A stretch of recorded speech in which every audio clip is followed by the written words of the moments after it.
Na série de apresentação dos secretários municipais e da equipe do primeiro escalão do novo governo, hoje estão conosco aqui no estúdio da TV Câmara e também falamos para a Rádio Câmara 93,9 FM, Sidney Rodrigues e Everson Demarque. Eles são funcionários de carreira. O Sidney, por exemplo, está há 14 anos na administração municipal, passando por várias áreas, o meio ambiente, era o titular da pasta de obras na prefeitura no último governo, então tem larga experiência na área em que tem várias contrapartidas ou correlações que a Defesa Civil que ele assume neste momento. Igualmente o Everson Demarque, que começou na Secretaria de Administração, tem especialização em gestão pública, tem passagens longas por serviços na área de finanças, onde ele tem agora a missão de assumir em relação ao controle orçamentário, de receitas, despesas e das aplicações que são realizadas nesta pasta. Estão conosco aqui no estúdio. Obrigado da presença de vocês. A gente que agradece aí, Nelson, a oportunidade aí de estar apresentando o nosso trabalho do dia a dia aí agora, né?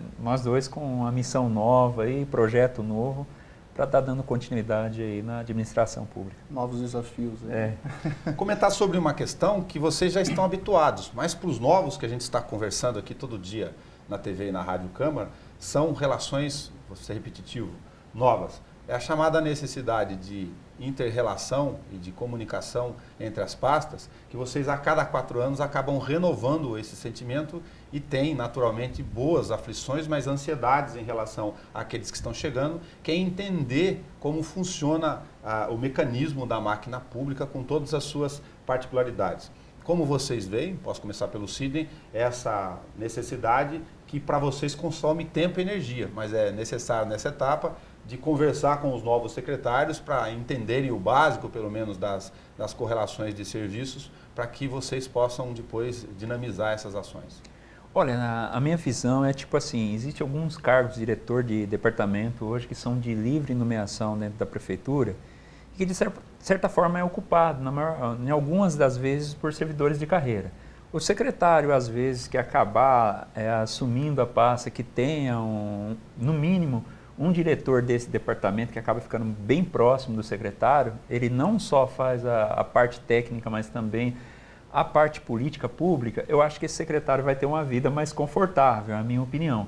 Agora, para aqueles que acabaram ficando, trocou toda a equipe ali, aí já fica um peso um pouquinho maior, porque a técnica pública é diferente da técnica privada. Então, ele vai ter a parte técnica pública, mas vai ter aquele problema da técnica política, que é aquilo que um diretor de departamento consegue fazer. Então, eu entendo que nesse momento de transição agora é complicado. Por exemplo, no meu caso, até por ser servidor de carreira, eu estou dando apoio, sim, àqueles que estão procurando. Por quê? Porque a cidade, para nós, é mais importante nesse momento. É o objetivo, né? No caso seu, Everson, além dessas questões operacionais, que é mais próprio das áreas do Sidney, tem entender, por exemplo, na hora de decidir por uma despesa, como funciona o mecanismo. É quase um curso de capacitação. Entender o orçamento, né? Entender o orçamento. E isso vale para todos. Vale para todos. Mas essa comunicação agora no começo é importante para o secretário entender o que ele pode, aonde que ele pode gastar, como que foi elaborado o orçamento, se há necessidade de fazer algum ajuste, né? Então a gente está dando esse suporte para eles, para que não chegue no meio do ano e tenha algum problema com relação à falta de orçamento. Esse ano, por conta de crise, da situação que a gente está vivendo, está bem mais apertado o orçamento. Então a gente vai ter que dar um controle maior nas despesas lá. E principalmente é o que você falou, entender o orçamento. O orçamento é autorização para a gente gastar, né? Não Claro. quer dizer que a receita, que o dinheiro já está em caixa. Então a gente tem que diluir essa autorização em 12 meses para que a gente possa fazer as realizações ali planejadas. A gente vai fazendo ping-pong aqui entre operacional e financeiro para ajudar, inclusive, quem está em casa e entendendo as coisas do dia a dia. Vamos começar pelo Sidney, a questão de áreas de risco. A gente está na chamada temporada de chuvas, elas têm as sazonalidades. Se você já teve tempo, até por ser da Secretaria de Obras, chuvas, por exemplo, não era uma novidade para você, porque você também tinha que se preocupar com ela. Sendo da Secretaria de Obra, a gente já tinha aquela responsabilidade, porque querendo ou não, se tem um problema de alagamento, com certeza está faltando melhoria na infraestrutura, naqueles pontos. Então, a gente junto com a Defesa Civil, INDURB, Corpo de Bombeiro e Polícia Militar, a gente acabou criando um mapa das áreas mais críticas, de baixo, médio e alto risco. E esse mapa ele serve como um indicador para a gente. A gente sabe que dependendo da proporção que a chuva cair, tem locais que a gente vai ter que estar saindo correndo para estar interditando vias. Então esse mapa já existe, então é uma coisa que dá continuidade, mas também ao mesmo tempo nós vamos trabalhar em melhoria para isso aí. Vamos citar um ponto que é conhecido para as pessoas também, para lembrarem quem está em casa e quem está nos ouvindo, de área de alto risco desse mapa. Olha, eu gostaria até de aproveitar, citar dois. Eu acho que hoje as pessoas devem se preocupar muito com as Nações Unidas, principalmente ali próximo ao Poupa Tempo, e também a Comendador da Silva Marta, no início ali com a José Vicente Aelo.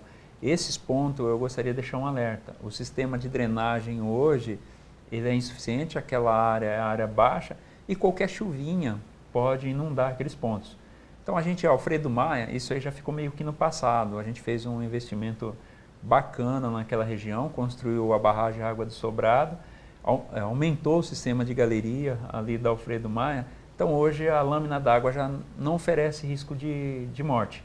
Mas esses outros pontos, se as pessoas não tomarem cuidado, elas podem perder a vida. Então tem que tomar muito cuidado nesses pontos. Então quem for descer ou subir a Comendador Marta, passando pelos trilhos, por exemplo, ou em direção ao Recinto Melo Moraes, ou inverso à praça aqui em cima, Portugal, tem que tomar cuidado se chover um pouco mais. Tem que tomar porque o carro pode ser arrastado. Eu mesmo já acompanhei, principalmente para quem está pegando a rua Benevenuto Tirintã, que também fica ali próximo à rotatória ali da José Vicente Aelo com a Comendador, tem um córrego que é o córrego da Forquilha. Eu já tive a oportunidade de interditar como secretário de obras várias vezes aquele sistema viário e ver motos sendo arrastadas lá. Para completar esse raciocínio, o ponto da Nações que você fala perto do Poupa Tempo, tem a área embaixo do viaduto, mas a limpeza do Rio Bauru ajudou um pouco nessa relação com a calha ali? Ajudou, melhorou bastante a questão de inundação. A gente percebe que a chuva tem que ser um pouco mais intensa. Primeiro 25 minutos de chuva era o suficiente para 20 minutos para inundar aquele ponto. E hoje não, hoje você pode ter uma chuva de meia hora lá, vai ter a lâmina d'água, mas os carros conseguem ainda passar. Mas se ela ficar um pouquinho mais intensa, com certeza.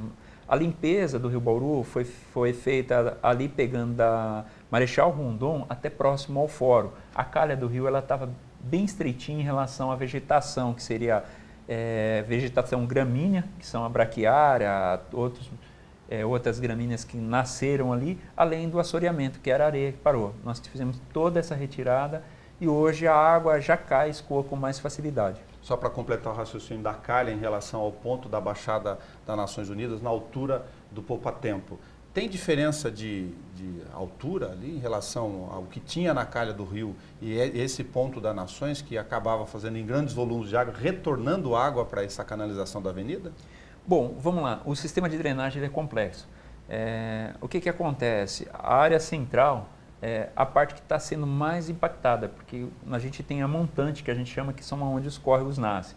Se a gente pegar a montante ali do ponto que a gente está falando da Nuno de Assis com as Nações Unidas, se pegar para cima a gente tem o córrego do Castelo, Água do Sobrado, córrego da Forquilha, córrego da Grama e todos esses outros córregos, Rio Bauru, que esses córregos acabam se juntando e pegando água de várias partes. Então é um conjunto. A barragem que foi feita na Água do Sobrado foi importante demais, além de 14 piscinões, bacias que foram construídas nos projetos Minha Casa Minha Vida, e se não me falo da memória, mais 9 projetos que foram construídos na região sul, que também acaba contribuindo ali. Isso aí ajudou a reter essas águas para que não venha com velocidade. E quando rebaixou a calha do rio, teve espaço para que a água das Nações, o sistema de drenagem, chegasse até a calha e fosse embora. Um conjunto de ações. Um conjunto de ações. No passado você chegava, você tinha a calha cheia, e hoje você tem ela um pouquinho menor, então ela consegue fluir a água das Nações Unidas. Legal. Eu falei de temporal pluviométrico para temporal financeiro com o Everson Demarque. O ano de 2016, como era previsto, foi muito difícil, mas apesar disso, vamos repassar alguns números com você aqui, Everson, o resultado específico da Prefeitura de Bauru, do ponto de vista de arrecadação, não acompanhou todas as dificuldades em pelo menos alguns indicadores. Sim. apesar da prefeitura fechar equilibrada, né, teve alguns impostos que nós não conseguimos acompanhar a inflação. Por exemplo, o ICMS, o ISS teve uma queda bem grande, né, que a gente não conseguiu repor a inflação nesse período. E foi compensado com outras receitas extras, da repatriação, com relação ao depósito judicial, que veio compensando para que mantivesse o equilíbrio. Né? O valor global de arrecadação do ano passado, em relação a 2015, qual a posição dela? Deu uma variação de 9%. Positivo. Positivo. Tirando a inflação aí, vamos colocar aqui uns 3% só de aumento. Por isso que eu disse que, em relação a... Desculpa, se você considerar a inflação de 6,99%, 7% para 9% e pouco, você tem um país com a recessão, mas o resultado global não é ruim. Não é ruim. Tem um ganho real considerável até. Sim, sim. Só em alguns pontos foram pontuais, né, alguns impostos que não conseguiram fazer a reposição da inflação. Eu anotei o dado aqui da arrecadação em 2015, 718 milhões de reais, contra 784 em 2016. Isso. Aí você explicou o ISS, só para ajudar do ponto de vista pedagógico, didático, para quem está em casa. Aí nós estamos falando das transferências de comércio, de serviços e mercadorias do governo do Estado. O ISS é o municipal, Sim. É a prestação de serviços, né? E o ICMS é em relação às compras, às mercadorias, ou seja, circulação de mercadorias. Só para fazer o raciocínio básico, se o mercado não reagiu bem do ponto de vista da economia no Estado de São Paulo, isso refletiu no repasse do ICMS. Com certeza. Tá. O ISS aí é local, o ISS também não acompanhou a reposição da inflação do ponto de vista de percentual? Não. O ISS nós tivemos em torno de 1% a variação em relação a 2015. E também é reflexo da crise, né? Sim. As pessoas vão perdendo emprego e vão deixando de contratar serviços. Para completar a relação didática dos três principais, para ajudar as pessoas a acompanhar nosso raciocínio em casa, o FPM, que é da transferência da União. Como a gente sabe que a União tem muitas dificuldades e tem a questão do déficit orçamentário, né, de 170 e poucos bilhões de reais, as pessoas ficam com esse dado gigantesco na cabeça. Vamos ver a nossa realidade aqui do ponto de vista de repasses, qual é a situação ou qual foi em 2016. O FPM ele se manteve, houve a reposição da inflação, não teve queda, nada, manteve a reposição da inflação e a gente teve também os 6 milhões de repatriação. Então isso deu um fôlego para o município, né? E os 6 milhões a mais de receita extras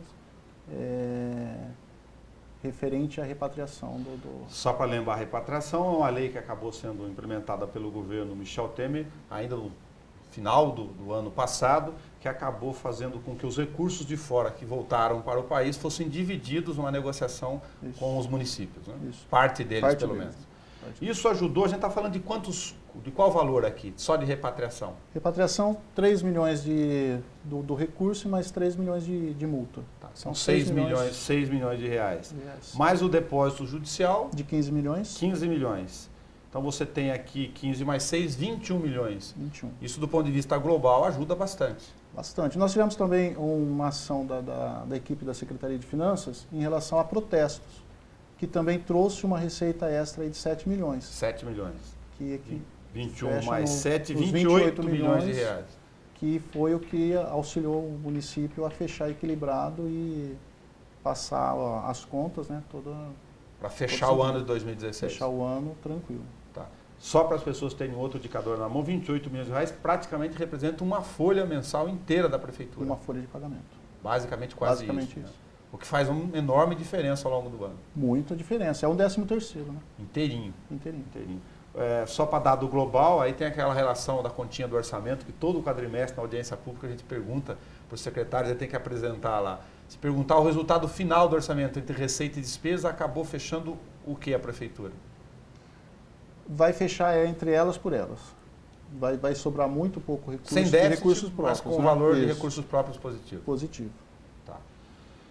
Isso faz grande efeito, porque você vira o ano, tem nova receita nova. E, por exemplo, se estourar Nações Unidas nesse momento, infelizmente tem um histórico de acontecer em função das enchentes que a gente está falando com o Sidney, você tem que deslocar recursos no início do ano num montante não esperado para cobrir esse tipo de sazonalidade que a gente falou aqui, Sidney.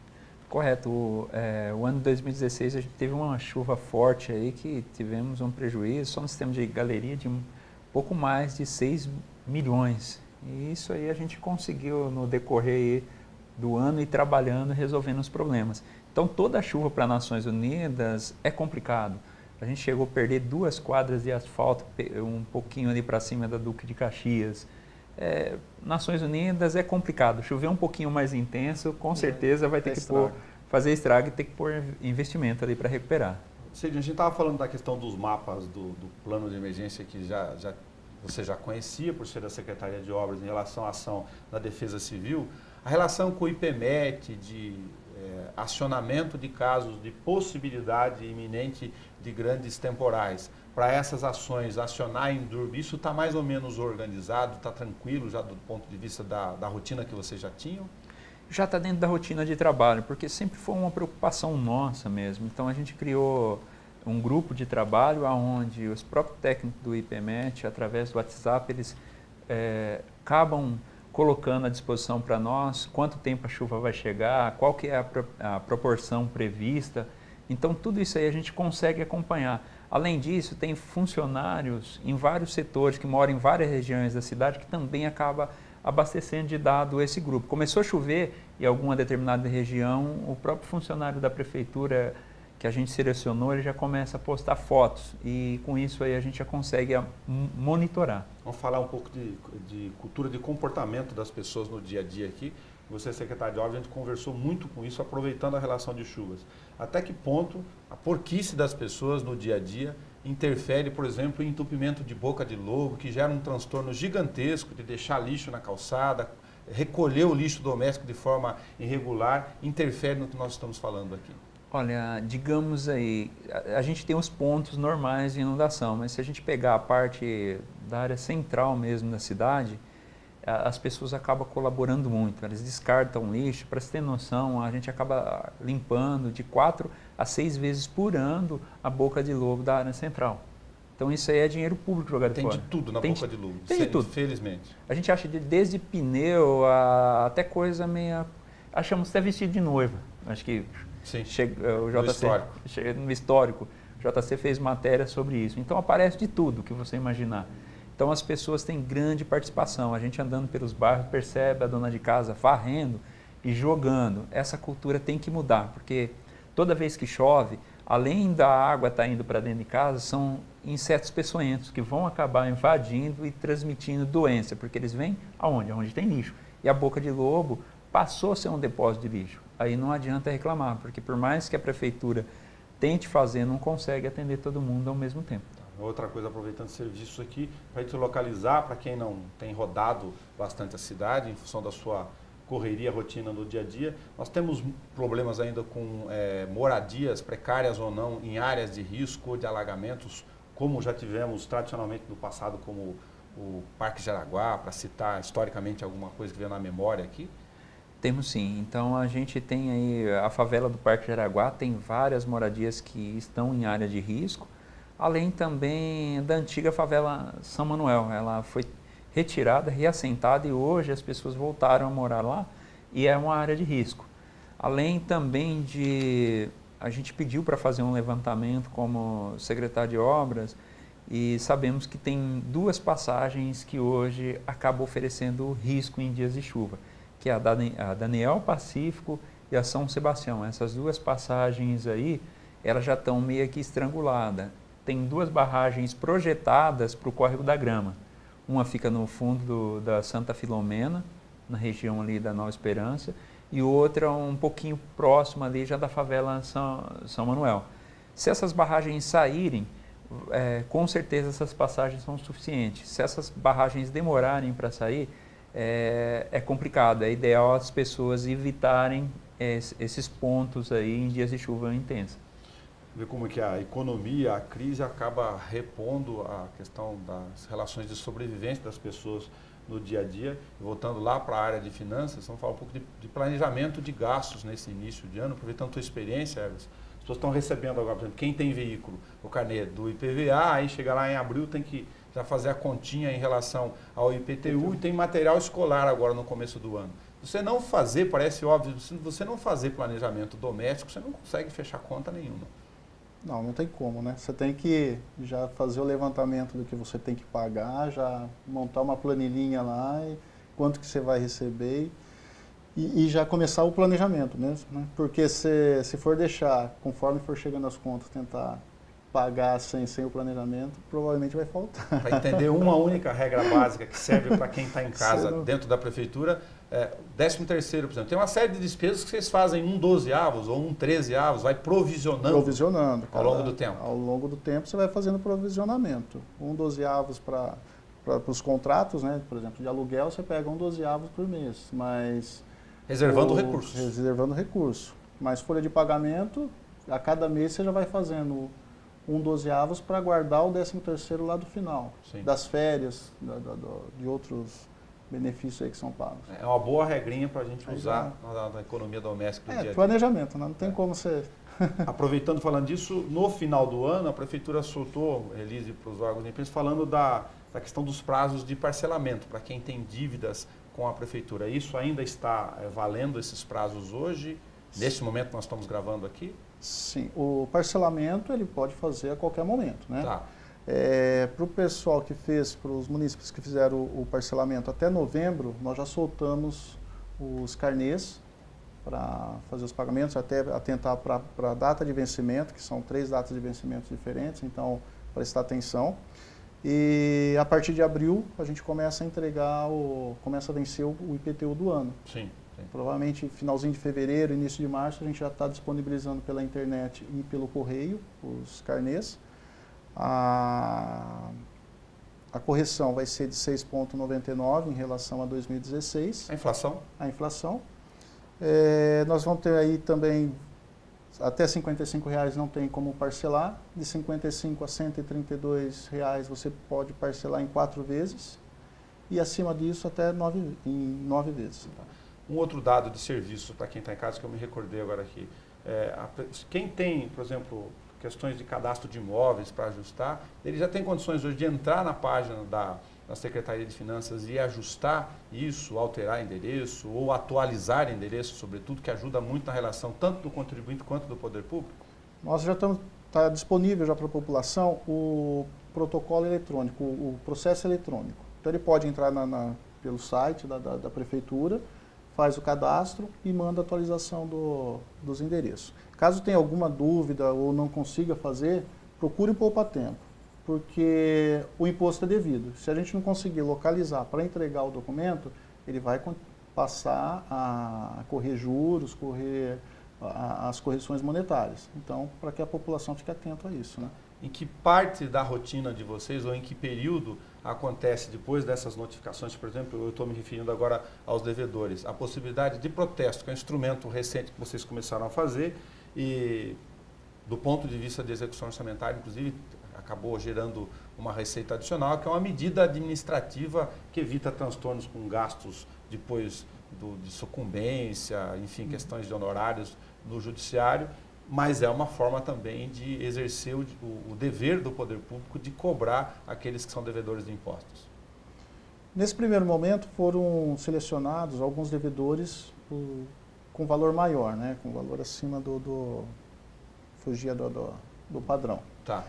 E em outros momentos a gente vai estar atingindo toda a população que está devendo. Então, se tiver vencimentos já passados que não foram regularizados, está previsto para ser encaminhado para protesto. Porque a figura do protesto municipal, através da medida administrativa, ela acaba, para as pessoas que não estavam habituadas com esta questão, além de, lógico, chamar o contribuinte para exercer o seu dever como cidadão, mas possibilidade de negociar com a prefeitura. É possível negociar mesmo recebendo a carta de protesto? Sim, ele pode entrar em contato com a Secretaria de Finanças e fazer um parcelamento desse débito, fazer alguma... Uma proposta. Um outro dado, para aproveitar você de serviços aqui, é a nota fiscal eletrônica municipal, até para tirar uma dúvida que eu recebi para transferir para outras pessoas. Só entender, ele tem a nota fiscal paulista na cabeça, ele tem que fazer o que das compras que ele faz com nota fiscal para ele se beneficiar, porque tem muito ISS na história aqui. Sim. A nota fiscal bauruense, né? Para participar dos sorteios. A nota fiscal bauruense, ela é emitida por prestadores de serviços, Sim. diferente da compra do produto, né? E funciona da mesma forma. Você chegou lá, você pagou a mensalidade da sua escola, você pede uma nota fiscal. Tá. A partir do momento que ele emitiu a nota fiscal, cadastrou o teu CPF, você já está concorrendo com o sorteio mensal, né? Essa era a dúvida. O contribuinte, se ele pediu a nota fiscal e já tem o CPF dele, ele não precisa fazer nenhuma outra ação no site da prefeitura com o CPF dele? Não, já é automático. Já é automático. Já é automático. Ele automaticamente passa a participar dos sorteios. Passa a participar. Entendi. Porque as pessoas não estão acompanhando, tem uma série de sorteios. E é interessante a população participar disso, né? E pedir nota também, né? Tem a dúvida. Aí tem bastante prestadores de serviço que ainda não emite nota ou passa despercebido, a população acaba não cobrando. E é importante, isso aí pode abater também impostos, né? Tá. IPTU. Cílio, para completar o ciclo com você aqui, apesar de você, a gente estar repetindo isso, já conhecer essas rotinas todas, inclusive relacionadas à Defesa Civil, que é a sua missão nesse momento, você está fazendo um levantamento das outras questões para saber eventuais ações que você precisa planejar daqui para frente em relação a essa nova função? Sim, nós estamos fazendo um levantamento aí. A intenção agora, a gente percebe que a gente está num momento que não pode desperdiçar recurso.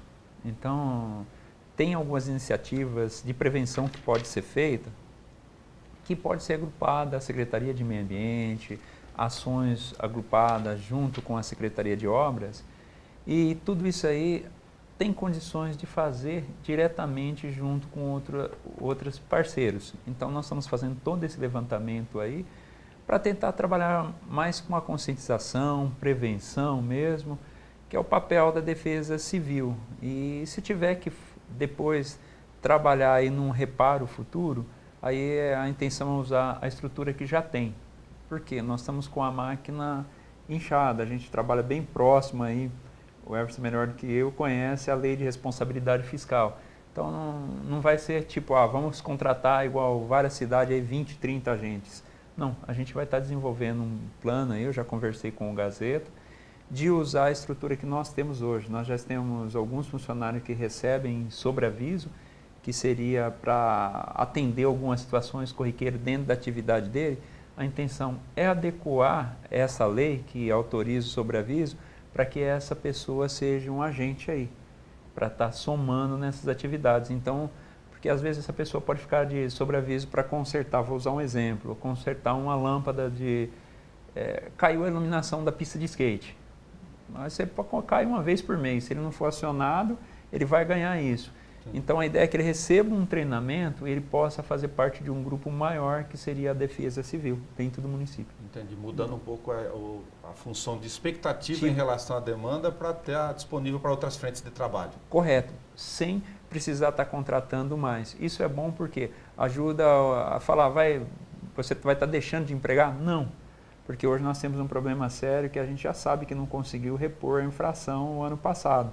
Então, se cada vez que você inchar mais a máquina, quem está não vai conseguir receber ou melhorar um pouquinho mais o salário. Então, a ideia é que a gente consiga prestar o serviço com qualidade e remunerando aquelas pessoas que já estão no quadro da prefeitura hoje. Para completar esse raciocínio, Everson, eu acompanhei a reunião primeira da apresentação dos secretários, na qual vocês também estavam presentes. Tem a meta do próprio prefeito, quando assumiu, de tentar fazer uma economia de questão de custeio, que envolve vários setores, para ter reflexo lá na área de finanças. Sim, ele colocou como meta 25 milhões, né? Até para equilibrar com essas receitas essas que nós tivemos em 2016. É para ajustar as contas, não é para sobrar dinheiro. Simplesmente para ajustar as contas, não é para sobrar recurso. Tem um projeto novo dele, do Pronto-Socorro Central, né? Que é a construção, a reforma toda do Pronto-Socorro Central. Para ter recursos desse pedaço aí? Isso. Então, a gente está canalizando o pouco de investimento que a gente tem para essa obra e manter o equilíbrio. É justamente isso. Economizar, fazer mais com menos, né? Para lembrar de um outro dado aqui, isso saltou os olhos quando saiu na imprensa por esses dias os valores dos indicadores das receitas uma a uma que a gente repassou aqui, em relação a 2016, o comparativo de 2015, o financiamento do PAC, do asfalto, com pouca de 700 quadras. Tem um período de carência, tem a contrapartida da prefeitura. Quando a prefeitura começa a pagar esse financiamento? A prefeitura começa a pagar a partir, contando a carência a partir de cada parcela que vai caindo na conta da prefeitura. Então, faz uma medição, é encaminhado para a Caixa libera aquele recurso. Então, aquela parte daquele recurso começa a contar a carência. Depende da fase de execução das obras. Depende da fase de execução das obras. Nesse momento, a gente está pagando só a taxa administrativa e uma pequena taxa de juros do recurso que já chegou na conta do município. Entendi. Aproveitando o dado financeiro com a ex-função do Sidney, que é só para atualizar quem estava em casa, do dado dele, que a gente conversou com o Ricardo Zanini aqui na entrevista na TV Câmara, o lote do Parque Jaraguá, Santo de Virgem, que nós fizemos matéria lá pela TV Câmara, ele tem um novo edital aberto. É essa a situação? É essa situação. Ele tem um novo edital aberto aí, foi feito todas as correções, previsão orçamentária. Agora, eu acredito que deva demorar aí pelo menos uns 3 meses para que haja finalização, que são os trâmites normais. Ou seja, ainda com possibilidade de contrato e início das obras em 2017, neste ano? Eu acredito que sim, no primeiro semestre agora deva ter início as obras. Legal. Sidney Rodrigues, Everson Demarco, obrigado por vocês terem vindo aqui. Na verdade, estão apresentando aqueles que já eram conhecidos né, da gestão pública, mas para refazer em relação às suas áreas e suas atribuições, para conversar conosco. E são 2 figuras públicas que a gente incomoda sempre ao longo do ano, seja nas audiências públicas, seja nos pedidos da rádio da TV Câmara. Nós que agradecemos aí a oportunidade e deixar a Secretaria de Finanças à disposição aí de munícipe que tiver alguma dúvida, algum problema com relação aos impostos. Telefone 3235-1010, 3235-1020. O Everson, por exemplo, está convidado quase para abril para vir para cá e o Sidney, se não chover, com outras demandas que a gente tem no dia a dia. Não, eu agradeço a oportunidade e estamos aí. Vamos assumir a defesa civil com carinho, com respeito e trabalhar para que tudo dê certo, para colaborar aí com a cidade. Muito obrigado. Nós conversamos hoje com o novo coordenador da Defesa Civil em Bauru, Sidney Rodrigues, e o secretário municipal de Finanças, Everson Demarco. Acompanho a nossa programação, a apresentação da série Os Novos Secretários da Composição do Governo, para que você em casa conheça quem são os agentes públicos que vão participar das relações de gestão da sua cidade. Até o nosso próximo encontro. Agora vai.